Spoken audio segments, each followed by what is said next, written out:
This is Dennis Ramundi. I'm here with my co-host Phil Goldberg, author of uh, American Veda, our podcast, Spirit Matters Talk, spiritmatterstalks.com. You can also find us and then subscribe to us on iTunes. Our guest today on the show, Miss Marianne Williamson, who is an internationally acclaimed author and lecturer. She has had 4 books that have been #1 on the New York Times bestseller list, and her book, A Return to Love, is considered a spiritual classic. In 1989, Ms. Williamson founded Project Angel Food to serve homebound people with AIDS in Los Angeles. Marianne, thank you so very much for taking the time to come on the show today. And Thank you, Dennis.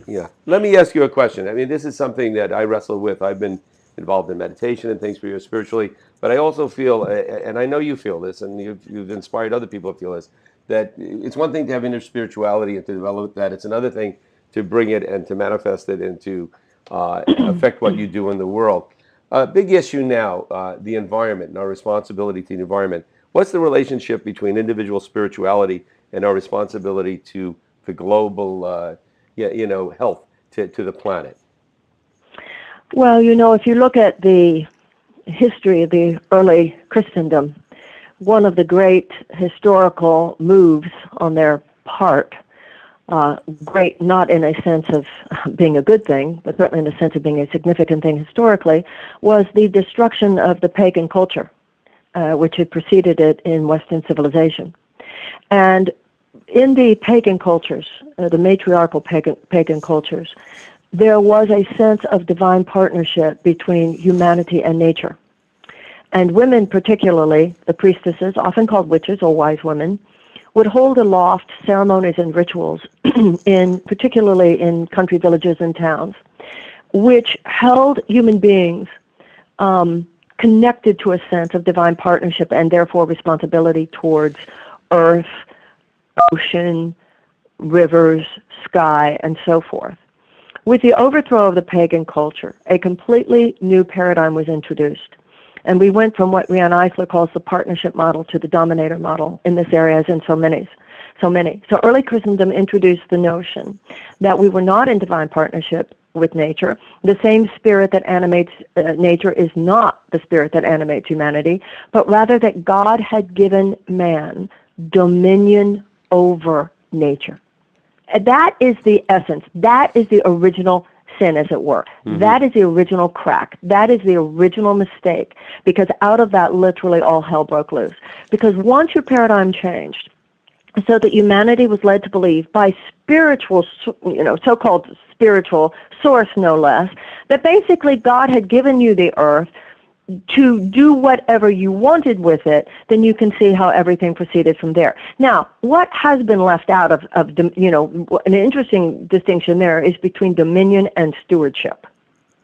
So if you say that God has sent us to be proper stewards of the earth, then you at least have a little more chance than God has given you dominion over the earth. But either way, you're open to the kind of trajectory that has led us to where we are now, because you don't feel any sense of sacred responsibility. And that's really what's wrong on the planet. We don't feel sacred responsibility towards anyone, or anything, whether it's animals or people or your own children or the earth. But how could you feel a sense of sacred responsibility to anything or anyone if you yourself don't feel the sacred? So everything goes back to original disconnection from a sense of spiritual source. Marianne, there's a long tradition of in the Abrahamic faiths of in the sort of prophetic tradition of social activism. We think of Martin Luther King and the liberal churches and so forth. How is your orientation or different from that tradition with respect to the inner dimension of spirituality and the need for that dimension being added to the activism piece of it? I don't think that I differ from that tradition at all. Martin Luther King, I'm very much in that tradition and very much of that lineage. Martin Luther King said we need a qualitative shift in our souls as well as a quantitative shift in our circumstances. He said the desegregation of the American South is the political externalization of the goal of the beloved community, of the civil rights movement, but that the ultimate goal was the establishment of the beloved community. You know, many people know Martin Luther King's work in terms of the civil rights movement, but have not necessarily read his speeches from Ebenezer Baptist Church. You know, if you look at the book called Testament of Hope, which is the collected writings and speeches of Martin Luther King, he talked as much about our relationship to God and our internal relationship with God as he talked about political activism. And until January of 1960, he was a preacher in Atlanta who talked about politics. And I know that date because in all of the biographies that I've read of Dr. King, they actually talk about one Sunday, I think it was the third Sunday in January 1960, and they said on that day, Dr. King went from being a preacher so that was his major chord, and the minor chord was political activism, and then at that moment he switched to political activist, social activism leader, whose minor chord was the spiritual. But he was always as entrenched, you know, in the actual spiritual journey. And if you miss that part, to me, you miss the whole point and the power of Dr. King. Right, Marianne, you ran as an independent for U.S. Congress in the area of Los Angeles the last election cycle. What was it a big decision for you to make that leap from really being a spiritual teacher and of course not abandoning that, yet you're still a spiritual teacher, but being a social activist like that? Was that a big decision, or was that something you felt was natural, a flow of how you were doing things? Well, first of all, I want to say that you finished your sentence differently than I thought you were going to. I thought you were going to ask me about the leap from, you know, into an independent candidacy, having been a lifelong Democrat. To which I was going to respond, well, that was just a naive moment I had, Dennis. Yeah. That's, in terms of the political activism, Eisenhower said that politics should be a part-time profession of every American. And when the founders first established what they called the People's House, they envisioned the House of Representatives being constituted by candle makers and farmers, right, and shoemakers. They did not envision a situation in which it would be filled just with lawyers and business people. That's not what they saw, or business executive types. They thought it would truly be the people's house. That's what they intended. So to me, the idea that someone such as myself, who is an author, who is a spiritual philosopher, being there, I think that is what the House of Representatives should be. It should be a variety of professions and outlooks that truly represent the makeup of the American people. And spiritual teachers and spiritual leaders and spiritual authors are part of the makeup of the American population. And I don't think anyone, it was an interesting question for me, because a man who had run in that same district a couple of times, I believe, before me, is a big real estate mogul. And it's typical of the times in which we live that no one questioned the legitimacy of his running. No one said, you're a real estate mogul. Where do you get off running for Congress? Right. So why should someone say to me, you write spiritual books, where do you get off running for Congress? Exactly. When, in fact, American domestic and foreign policy is not in the horrifying state that it is because it lacks real estate expertise, but it does desperately lack a moral dimension.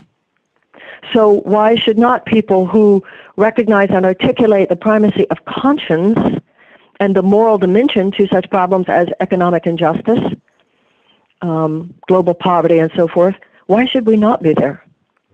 It's a very good question, especially given the fact that there's precedent for spiritual leaders running for president. Pat Robertson did it on the right, Jesse Jackson did it on the left. The difference is you're not coming from a mainstream religious tradition, so they were probably all over you as being a sort of outlier in the religious and spiritual dimension, which raises another question, which is, a lot of the people who are familiar with you and come to your seminars and read your books are in the realm of non-traditional spirituality, and that world had not had a political dimension. I think you were one of the first voices from that world to speak up and say this is not just about self-development and spiritual narcissism. And I remember being terribly impressed when you did that. Was there a turning point for you in your own life where you said it's time to look at the outer world and address those conditions? Well, first of all, I don't agree with the premise that the issue here was that my candidacy came from the non-traditional religions. You used two examples. You used Pat Robertson and Jesse Jackson. Pat Robertson, of course, is on the right, and there has not only never been a split, in fact, there's never been such a close interface as there is now, I think, between conservative politics and organized religion. So that's the right. On the left, however, something happened since the 1960s. Whereas in the 60s you have the Berrigan brothers, you have William Sloane Coffin and so forth. Right. Something happened. And I'm not sure exactly how it happened, and I'm not sure exactly why it happened. But to me, it's unfortunate that it did happen. African American cultures have always kept their connection, never disconnected. Liberal progressive politics from their church. That has, the disconnection never occurred, so it was natural for someone like a Jesse Jackson or Al Sharpton or anyone else to emerge from that community as a political voice. In white America, however, after the 60s, the left became profoundly over-secularized. And so I don't think that I think they would have rolled their eyes just as much if I had been a rabbi. They would have rolled my eyes just as much if I had been a Methodist minister. There is this rolling of eyes and almost derision shown to anyone who comes by this kind of progressive elite, towards anyone who comes at politics with a kind of spiritual or religious perspective. And I think it has had a very destructive influence already, because people are hardwired, and this is another mistake that that the left has made, this kind of rolling of eyes towards the notion of patriotism. People are hardwired for love of God and love of tribe. And if you do not give people the real thing, they will go for the ersatz version. So once the left started acting like they were too cool to care when it came to God and when it came to patriotism, boy, did that leave a flank open or what? And I think a lot of people are now conservatives who should have been our people and would have been our people had they not felt what Martin Luther King would call our underlying contempt. Martin Luther King talked about how you have very little morally persuasive power with people who feel your underlying contempt. Right. You know, it's an and that's why I think it's very interesting, by the way, that Bernie Sanders does not shy away from talking about child poverty as a moral issue, because you know that kind of talk has not been in vogue. So I just wanted to say that that I don't think it was just my being considered an outlier. They just consider me an outlier because I pray and talk about God and all that. Second, to answer your question, I've always been a very political person. My father was like a cross between William Kunstler and Zorba the Greek. My father took us. I was in Saigon as a teenager because my father wanted us to see what war was. Wow. So that the military-industrial complex could not eat his children's brains. So that was never, I was very much a, war protest, young kid sitting at the feet of Bobby Kennedy type of person and Eugene McCarthy. So there was no break for me. There was simply a shift for me in how much I articulated publicly. Right. But if you look at my first book, A Return to Love, I'm already saying things in my book, Healing the Soul of America, that came out in 1998, reads like, I'm yelling about the corporatocracy and economic injustice and how catastrophe is going to happen because of this. So, this is one of those things where people hadn't heard me talk about it before, so they say you changed when actually I didn't. Right. Marianne, I think your points in regard to how the right has kind of taken working class people who they're really not serving, but been able to absorb them into their party, into their movement because of associating their party with religion, a belief system, and also patriotism. One of the problems I see on the left, and I consider myself significantly left of center, is the elitism. Is the elitist attitude, especially when it comes to education, intellectual pursuits, and whatnot. Is that? I mean, do you also see that as a problem on the left, being elitist, and also how does how can and how should spirituality maybe affect it and cause that not to happen? The Republican Party has the more elite policies, but oddly enough, a more egalitarian relationship to its own constituency. Exactly. The Democratic Party has more egalitarian policies, but a more elite relationship to its own constituency. The smug, self-righteous attitudes of the Democratic elite is no less obnoxious than smug, attitudes and self-righteous attitudes on the part of a Republican or conservative elite. It's like fundamentalism. The issue is not is it fundamentalist Christian, fundamentalist Muslim, or fundamentalist Judaism. The pathology there is fundamentalism. So, and in my run, as a matter of fact, where this not only affected my campaign, but hurt me personally, and that I had to move through, had to do with the elite feminists, Dennis. I felt that my entire career has been dedicated to serving women in so many different ways. And when the elite feminists in my area supported a woman for my race who was a Democrat until 1990, who was a Republican until 1995, hello? I couldn't even believe it, but it's exactly what you're talking about. If you're on the left, you are very much expected to kiss the ring of the elite. Now, when you say what does spirituality have to say that, if you look at the experience of William Penn in England, he was in London.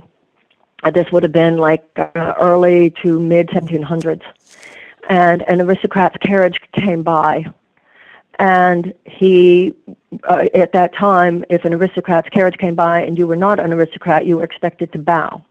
And he did not. And a soldier came up to him with his sword drawn and said, "Did you not see that this was an aristocrat's carriage? Why did you not bow?" William Penn was a Quaker. And he said, "My religion forbids any man from bowing before another man." And William Penn was making a lot of noise in London at the time, and King George III, in his characteristically unwise way, said, "I know, I got to get rid of this guy. I know what I'll do. I'll send him to the Americas." And that, of course, that became Pennsylvania. Now, the Quakerism of Pennsylvania, as we know, was absolutely foundational to the establishment of the United States of America. Mm-hmm. No man is unequal to any other man. That is the essence of the repudiation of the ancient regime. That is the essence of the repudiation of aristocracy. So what I am, when you ask me what the spiritual perspective is I am radically American. In this country, nobody's supposed to be an elite. In this country, nobody's supposed to be above any other man. So to me, that is, if we are ablaze with that concept as central to our Americanism, then of course we're ablaze with it as a concept in relation to our own political community, whether it's on the left or on the right. That elitism smells. Marianne, I want to see what to get back to your run for Congress. You came in fourth, as I recall, in a field open primary with 16 candidates. Yeah. What lessons did you draw from it? What can other people who might be considering a run for Congress, what can you tell us about the experience? I felt that it was legitimate of me to run for Congress, mm-hmm. because I felt, and I still feel, that as a congresswoman, I could have hit the ground running from day one. I felt that because of my knowledge of the issues. Where I was profoundly naive was that I underestimated the significance of the fact that while I knew politics and I knew issues, I did not know political campaigns. I didn't have a clue. And I naively thought that all you have to do is raise money, and then when you raise money, you hire people to do that part. Well, that's so silly and so not the way it works. So although I raised a lot of money from people all around the country who were excited about this candidacy, along the lines of what you said earlier, that someone from a spiritual perspective was articulating a political vision out of that, based on that perspective, I failed at putting together a political campaign that was, in any way effective. And I also did naively underestimated the way the Democratic Party took my running as an act of war. Now, that was very naive of me. Because my image of an independent in Congress was Bernie Sanders, who was, Democrats, they had stopped fighting him long ago. And I've always seen Bernie Sanders as standing up for the principles that I've always associated with the Democratic Party. And I said to people, of course, I would caucus with Democrats. So that was just a very naive move on my part. Principled, because I was seeking to take a stand against the absolutely unholy alliance between the Democratic and the Republican Party. I am clear that, George Washington's warning in his farewell address against political parties. Third-party candidacies have been extremely important in the history of the United States. Social Security came from the Socialist Party. Women's suffrage arose from the Suffragette Party. Some of the greatest forward movements have emerged not from two major parties, and the dominance, and we see what has happened. We see the corporate takeover of both major parties. So, and it's not a surprise that the one who is railing the most against that is someone who calls himself a Democratic Socialist and is an independent senator. So that's where I was coming from. But once again, even that was part of a very naive, many people who, including Barack Obama, Alan Grayson, so many of my, certain Grayson is certainly one of my political heroes, they don't win their first congressional contest. And I think for that reason, I don't know what they're doing yet. Having said that, I don't see myself running again. So in my case, I don't think that this is like, okay, I learned and I'll do better next time. But hopefully it is I learned, and someone else might gain through conversations such as this and hearing conversations such as this, find out how to run a political campaign before you declare your candidacy. I want to follow up on that, and Marianne, and money. Obviously, it had a tremendously corrupting influence on politics.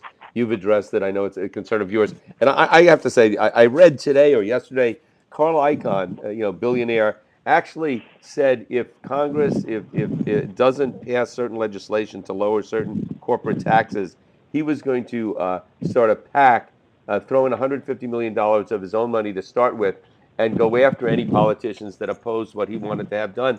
So this seems to be where we're headed, where these billionaires and gajillionaires are just going to throw so much money at politicians and causing them to be elected or defeated or whatever, that what kind of democracy we have left? Do we have any hope? If Bernie Sanders were elected, could he confront, could he stop this? Is there hope for the future in regard to finances and politics? Well, this is the cancer that underlies all the other cancers, and that was really the core message of my own campaign, that until we get the money out of politics, nothing, everything else is a problem that derives in essence from that. We have a system of legalized corruption, legalized bribery, and not only in terms of billionaires, but that is that kind of lobbying effort, which is supported by money in order to hire the lobbyists, is what any kind of lobbying effort consists of. I have landed, Dennis, and you and I have not really talked about this. I'm eager to hear your thoughts about this. I've landed with Larry Lessig on this. I don't think anything short of a constitutional amendment establishing public funding of federal campaigns will do the job. No, I agree, because there's no other way to control it. Yeah. It'll just spin And out of so control. anything else, people talk about overturning Citizens United. We just have to go for what we really want. There should be federal funding there will be public funding of federal campaigns, period, end of story. Transparency won't do it. All those things are great if somebody wants to check the website. And even if they see that the person gave the money, what can they do about it? So I'm for the constitutional amendment route, and I think that so much of what is happening now, including the Sanders candidacy, is giving a very needed voice to this message, and for that reason alone, I have hope. I'm curious about this role of money, and I just, in the interest of disclosure, I agree with everything you said. But I think about sometimes, why has money become so important? What is the money used for? And it would seem, and please correct me if I'm wrong, it would seem that money has loomed so important in political campaigns because it buys media, and it buys exposure through the media. Is there anything that could be done by way of regulating media in this regard? First of all, you're right. The problem is that the media costs so much, but there's a secondary issue as well. And that's that there's an entire political, it's an establishment. It is the nastiest thing. And it's this niche of political consultants. Mm-hmm. And with all due respect, they prey on the system. They charge a lot of money, and they purport to hold the keys to the kingdom. And in some cases, unfortunately, they kind of do. One of my big mistakes was not seeing through that, but somebody needs to write political campaigns for dummies. Now, having said all that, even though the media is so expensive, and in answer specifically to the media question, and you're right, that is where most of the money has to go. If you look at a country like England, where the whole thing starts, 6 months before? Mm-hmm. What they have, and this is particularly disgusting, because theoretically the airwaves belong to the American people. It should not be such a hard call, but this is no different than overthrowing, the corporate rule in any other area. We should be able to say to ABC and to NBC and to CBS and to the cable systems, we should be able to say there will be no advertising for political campaigns. But remember, they're making billions of dollars. Right. This is a huge cash cow. Secondly, we should be able to say not only will you not be able to sell these things, but you will give free time just for the candidate looking at the camera to give their whatever for 6 weeks or 2 months before. That's how it should be. But that's like saying Exxon, Shell, and Mobil should be regulated. Right. Good luck on that. Until it's like it's a catch-22. Right. So yes, and these are the kinds of things, the kinds of efforts that became less and less feasible over the last few decades, and this is why it has just ended up in this paroxysm of what is on a certain level blood money. Because let's not kid ourselves, there are people suffering every day. There are people dying because of the fact that we have an economic system where the bottom line is the short-term economic gain of huge, corporate forces, as opposed to humanitarian, devotion to the well-being of human beings and the planet. Marianne, we have just a couple of minutes left. Any final words from you? Maybe I know you're supporting Senator Sanders. Maybe a few words about why you're supporting him and why he would be good for America. First of all, I believe that, as John Adams said, we have to get back to first principles. Mm-hmm. And first principles are democracy itself. And the undue influence of money on our system is nothing short of a systematic dismantling of democracy. It's not just that it hurts this group of people or that group of people. It destroys democracy itself. Louis Brandeis said, you can have large amounts of money in the hands of a relative few, or you can have democracy. You cannot have both. So I don't think this is a time for a watered-down message. I think that the way that we have systematically driven the resources, the major resources of our country, into the hands of a relative few Americans, is a reversion to an aristocratic system. That is what the corporatocracy is. It is aristocracy with new clothes. And I do not find, I think of Hillary Clinton as one of the great women of American history. If she wins the nomination, I will certainly support her. But she's kind of got one foot in each world. And with all due respect, and I mean that, it's a very, very serious respect for the doors that she's opened, and for, I think that the Sanders campaign has already been good for Hillary. I think the Sanders campaign and the success of the Sanders campaign has put every candidate on notice that progressives are not going to be marginalized in this election, and I hope we never allow ourselves to be marginalized again. We will not be silent. We will try passionately to mount. He has mounted his candidacy. We are passionately supporting it, and I hope that he wins the nomination, and I actually believe he would win the presidency. But if he does not win the nomination, while I will support whoever the Democratic nominee is, I will continue, just like I never thought if I ran a congressional seat that, the revolution was then won, and I didn't think if I lost a congressional seat that the struggles were over. So to me, Dennis Kucinich once said to me, with every campaign, there is some win. And so what is being stirred up and has been stirred up by the Sanders campaign, I and clearly Senator Sanders and clearly all of us who are supporting him believe strongly in these things. They are bigger than any one person's candidacy. I hope that he wins the nomination. If he doesn't, we will continue we will refuse to be silent. Martin Luther King said, your life begins to end on the days you remain silent about things that really matter. He's articulating things that really, really matter, and he's not watering them down, and he's not pussyfooting around them. And this is the moment to heed such a clear and clarion call as that. And if I might, I want to say one thing that I forgot to mention to Phil. When you were talking about money, let's not forget that David Bratt, who spent, I think, $250,000, defeated Eric Cantor, who spent $5.6 million. So Right. that's important too. Money isn't everything. I think we need to remember that one as well. Yeah, I think there's a point of diminishing returns on Yeah. that. Marianne, thank you so very much for taking the time to come on with Phil and I today. Thank you so much for having me. You're listening to our podcast, SpiritMattersTalk.com. This is Dennis Ramundi, my co-host Phil Goldberg, and our guest today, Marianne Williamson. Thank you so very much.